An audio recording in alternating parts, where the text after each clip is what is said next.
2008లో అప్పటి కాంగ్రెస్ ప్రభుత్వంలో ముంబైలో జరిగినటువంటి దాడిలో 166 మందిని పొట్టన పెట్టుకున్నాడు ఈ తహవూరు రానా అనేవాడు. కసబ్ గ్యాంగ్‌ని మొత్తం 11 మందిని పంపించారు. ఆ 11 మంది ద్వారా 166 మందినైతే పొట్టన పెట్టుకున్నారు. కనీసం 1000 మందినైనా చంపాలని వాళ్ళు అనుకున్నారు. వాళ్ళ ప్రాణం పోయినా పర్వాలేదన్న విధంగా వాళ్ళు ఆ రోజు విచక్షణారహితంగా అయితే కాల్పులు జరిపారు. ఈ కాల్పుల్లో పోలీసులు కూడా చనిపోయారు. అలాగే సైన్యంకి చెందినటువంటి 2 చనిపోయారు. విదేశీయులు కూడా ఈ 166 మందిలో చనిపోయారు.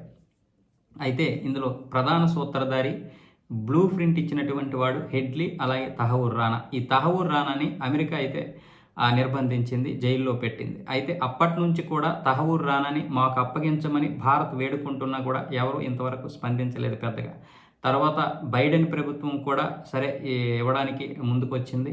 ఆ తర్వాత ఇప్పుడు ట్రంప్ ప్రభుత్వం వచ్చిన తర్వాత పూర్తిగా తహవూరి రానాని అయితే మేము ఇవ్వడానికి సిద్ధంగా ఉన్నాం, భారత్ ఇక విచారించుకోవాలి అని చెప్పడం జరిగింది మొన్న నరేంద్ర మోదీ గారు అమెరికా వెళ్ళినప్పుడు. అలాగే ఇంతకుముందు కూడా భారత్ ఎన్నోసార్లు పాకిస్తాన్కి ఈ కేసు విషయంలో సహకరించాలంటూ ఎన్ని వినత పత్రాలు పంపించినా కూడా కనీసం చీమ కుట్టినట్లయినా కూడా స్పందించలేదు. అలాంటి దౌర్భాగ్యమైనటువంటి దేశం పాకిస్తాన్. ఇప్పుడు తహవూర్ రానాని అమెరికా భారత్కి అప్పగిస్తుంది కాబట్టి మొత్తం లెక్కలన్నీ తేలుతాయి. ముఖ్యంగా పాకిస్తాన్ యొక్క పాత్ర, పాకిస్తాన్లో ఉన్నటువంటి వారు ఎవరైతే ఉన్నారో వాళ్ళందరి లెక్కలు తేలుస్తామంటూ ఇప్పుడు ఇక్కడ ఉన్నటువంటి మేధావులు అలాగే మరికొంతమంది విశ్లేషకులు అయితే చెబుతున్నారు. ఇందులో మహారాష్ట్ర ముఖ్యమంత్రి దేవేంద్ర ఫడ్నవీస్ కూడా స్పందించాడు.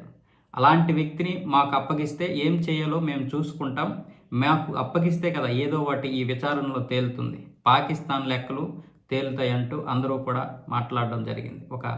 ఒక సరైనటువంటి నాయకుడు ప్రధానమంత్రిగా ఉన్నప్పుడు ఇలాంటివన్నీ జరుగుతుంటాయి. లేకపోతే 2008 నుంచి ఈ రోజు వరకు కూడా ఇలాంటివేమీ జరగలే.